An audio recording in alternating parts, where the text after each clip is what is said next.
ఒక్కసారి కొమ్మూరి గోల్డ్ కి కాల్ చేయండి. తాకట్లో ఉన్న మీ బంగారాన్ని విడిపించి మార్కెట్ ప్రైస్ కి వాళ్ళు కొనుక్కుని మిగతా డబ్బులు మీకు ఇచ్చేస్తారు. నమస్తే, వెల్కమ్ బ్యాక్ టు మనం టీవీ. నేను మీ రమ్య. తమిళనాడులో ఈ ఎలక్షన్ రిజల్ట్స్ వచ్చాక విజయ్ సీఎం అవ్వబోతున్నాడు అని ప్రజలు ఎంతలా అయితే సంతోషపడుతున్నారో, అసలు స్టాలిన్ ఎలా ఓడిపోయారు అని ఇంకొంతమంది అయితే అసలు బీభత్సమైన బాధ వ్యక్తం చేస్తున్నారు. ముఖ్యంగా మనందరం అసలు అభినందించాల్సిన విషయం ఏంటి అంటే, స్టాలిన్ గారు కూడా మీడియాలోకి వచ్చి ఒక ప్రెస్ మీట్ పెట్టి తన ఓటమిని ఒప్పుకుంటూ ఉన్నాడు. అంటే వేరే వాళ్ళ మీద వేరే దుష్ప్రచారాలు ఇవేం చేయకుండా. సో స్టాలిన్ ఒక గ్రేట్ లీడర్, అది మనందరికీ తెలుసు. అండ్ కొన్ని దశాబ్దాలుగా చూసుకున్నట్లయితే అసలు స్టాలిన్కి కొల్తూరు నియోజకవర్గంలో ఓటమి అనేదే లేదు. దాదాపు 5 జనరల్ ఎలక్షన్స్లలో గెలిస్తే 4 బై ఎలక్షన్స్లలో కూడా గెలిచాడు. అంటే ఓవరాల్ గా 10 సార్లు వేరే ఏ పోటీ లేకుండా సింగిల్ హ్యాండెడ్ గా కొల్తూరు నియోజకవర్గంలో గెలిచారు. మరి అసలు స్టాలిన్ ని ఢీకొట్టింది ఎవరు? కొల్తూరు నియోజకవర్గంలో, అంటే తన సొంత నియోజకవర్గంలోనే ఓడిపోవడానికి గల కారణాలు ఏంటి? ఆ ప్రజలు ఇప్పుడు ఎందుకు ఏడుస్తున్నారు అన్నది ఇప్పుడు చూసుకున్నట్టయితే ఇది ఇప్పుడు ట్రెండింగ్ గా మారింది. మరి ఎందుకు స్టాలిన్ ఓడిపోయారు అంటే, చాలా మంది చెప్పే విషయం ఏంటంటే రోజా ప్రచారం ఇన్ తమిళనాడు, ఇన్ కొల్తూరు నియోజకవర్గం. అసలు రోజా ఎందుకు ప్రచారం చేసింది అన్నది మనం చూసుకున్నట్టయితే, ముందుగానే చెప్పాలి అంటే, ఈ స్టాలిన్ కి ఉన్న వైసీపీ అంటే జగన్ కి కొంచెం అవినాభావ సంబంధాలు అయితే ఉన్నాయి. వాళ్ళు ఎప్పటి నుంచో కొంచెం క్లోజే.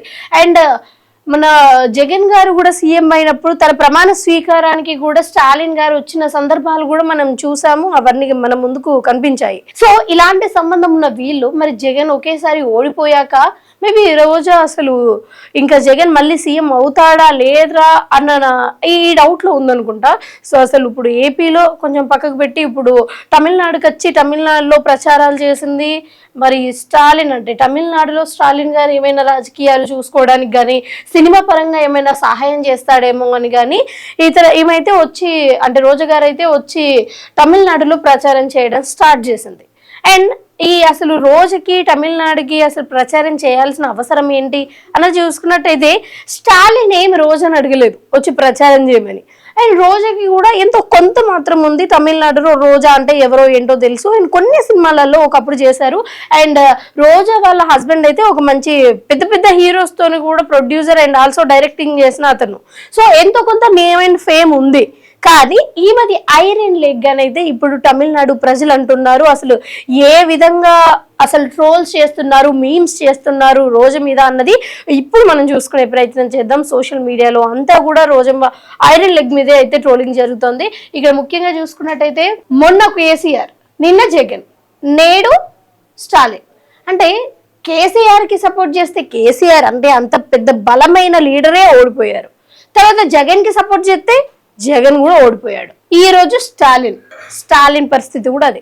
ఎంత స్ట్రాంగ్ లీడర్ అయినప్పటికీ కూడా ఒకసారి రోజా సపోర్ట్ చేసింది, ప్రచారం చేసింది అంటే స్టాలిన్ అడుగు వెనకకు పడుతుంది అని ప్రజలు ఆల్రెడీ ముందే కామెంట్ చేశారు. అండ్ ఇప్పుడు వైరల్ అయ్యే విషయం ఏంటి అంటే, ఆల్రెడీ రోజా ఎప్పుడైతే ప్రచారం చేయడం స్టార్ట్ చేసిందో అప్పటి నుంచే కామెంట్స్లలో కూడా లేకపోతే సోషల్ మీడియాలో కూడా కామెంట్స్ చేస్తూ ఉన్నారు. ఇంకా రోజా అడుగు పడిందంటే స్టాలిన్ పార్టీ కథం అన్నట్టుగా. అయితే అది ఇప్పుడు నిజమేనా, నిజంగా రోజాది ఐరన్ లెగ్గేనా అన్న భావాలు అయితే అందరిలో కనిపిస్తున్నాయి. అండ్ ఆల్సో రోజా మీద వచ్చిన ఇంకొన్ని కూడా మనం చూసే ప్రయత్నం చేద్దాము. చూడండి, ఈ మీమ్స్ అంతా కూడా రోజా ప్రచారం చేసే ముందే ఇవన్నీ కూడా సోషల్ మీడియాలో వచ్చాయి. బట్ ఇప్పుడు వైరల్ అవుతుంది ఏంటి అంటే, నిజంగానే రోజాది ఐరన్ లెగ్, అందుకే స్టాలిన్ ఓడిపోయాడు అని. అంటే ఇప్పుడు ఏదైతే ఆ మీమ్స్ జరిగాయో ఆ మీమ్స్ ప్రకారమే ఇప్పుడు స్టాలిన్ ఓటమికి పాలయ్యాడు. కాబట్టి ఈ వీడియోస్ ఎక్కువగా కూడా వైరల్ అవుతున్నాయి. అసలు ఈ వీడియో చూసుకున్నట్టయితే చూడండి, మన తమిళనాడులో ఆ నియోజకవర్గంలో రోజా చేసిన ప్రచారం ఇవన్నీ కూడా. ఈ ప్రచారంలో డిఎంకే పార్టీకి రోజా ప్రచారం అంటే తమిళనాడులో స్టాలిన్ పరిస్థితి ఏంటి అని చెప్పేసి ఇక్కడ ఒక లాఫింగ్ సింబల్ వస్తుంది. అంటే వీళ్ళందరూ నవ్వుతున్నారు. అంటే రోజా ఎక్కడ ప్రచారం చేసినా గానీ ఆ పార్టీ ఓడిపోవడం ఖాయం. అలాగే రోజాది ఒక ఐరన్ లెగ్, ఆమె ఎక్కడ అడుగు పెడితే అక్కడ రాజకీయ పార్టీలన్నీ కూడా కుప్పకూలుతాయి అనే విధంగా అయితే కామెంట్స్ కావచ్చు, లేకపోతే మీమ్స్ కావచ్చు, ఇవన్నీ కూడా ఉన్నాయి. అండ్ ఇది చూడండి, ఇది తమిళనాడు నియోజకవర్గం, ఎక్కడ మన కొల్తూరు నియోజకవర్గంలో మహిళలందరూ కూడా అసలు ఆ రోజా ఫొటోస్ ని అండ్ ఆల్సో ఆ దిష్టి బొమ్మను అయితే దహనం చేస్తున్నారు. ఎందుకంటే రోజా వల్లనే రోజా ఐరన్ లెగ్ వల్లనే తమిళనాడులో స్టాలిన్ ఓడిపోయాడు.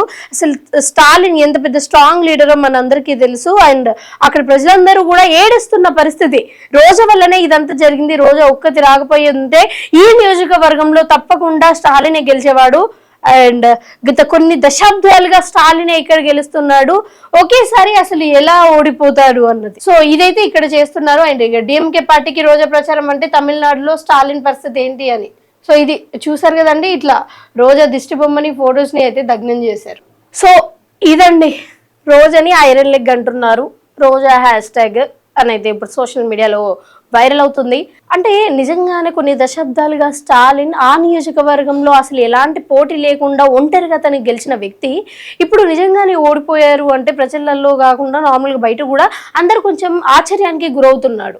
అసలు తన సొంత నియోజకవర్గంలో ఎలా గెలవకుండా ఓడిపోయాడు అని. ఇక్కడ ఇంకొక గమ్మత్తైన విషయం ఏంటి అంటే, స్టాలిన్ మీద గెలిచిన వాళ్ళు ఎవరైతే ఉన్నారో అతను టీవీకే పర్సన్ ఇప్పుడైనప్పటికీ కూడా అంతకుముందు అయిన డిఎంకే పార్టీలోనే ఒక నార్మల్ ఒక ఎమ్మెల్యేగా చేశారు. అండ్ ఓవరాల్ గా ఈ డిఎంకే పార్టీ ఇన్ఛార్జ్, ఆ నియోజకవర్గం ఇన్ఛార్జ్ అంతా కూడా ఇతనే చూసుకుంటాడు. అయితే స్టాలిన్ స్టేట్ వైజ్ లీడర్ కాబట్టి ఈ నియోజకవర్గం అంతా కూడా నువ్వే చూసుకో అని ఇన్ఛార్జ్ గా కూడా ఈ వ్యక్తిని పెట్టిన సందర్భం అయితే ఉంది. సో అందుకనే ఆ నియోజకవర్గం అంతా కూడా ఒక మంచి పట్టు సాధించుకున్నాడు. అలాగే టీవీకే పార్టీకి వచ్చాడు, టీవీకే పార్టీలో డైరెక్ట్ గా ఎమ్మెల్యే అయిపోయాడు. అది కూడా జస్ట్ ఒక 8,000 ఓట్ల తేడాతోనైతే స్టాలిన్ ఓడిపోవడం జరిగింది. అసలు నిజంగా మీరేమనుకుంటున్నారో చెప్పండి. రోజా లెగ్ నిజంగా ఐరన్ లెగ్గా? రోజా ఏ పార్టీలో అంటే ఆ పార్టీ విఫలం అవ్వడం ఖాయమా? మీరేమంటున్నారో కూడా మీ ఒపీనియన్ కూడా కింద కామెంట్ సెక్షన్ లో కామెంట్ చేసి తెలియజేయండి.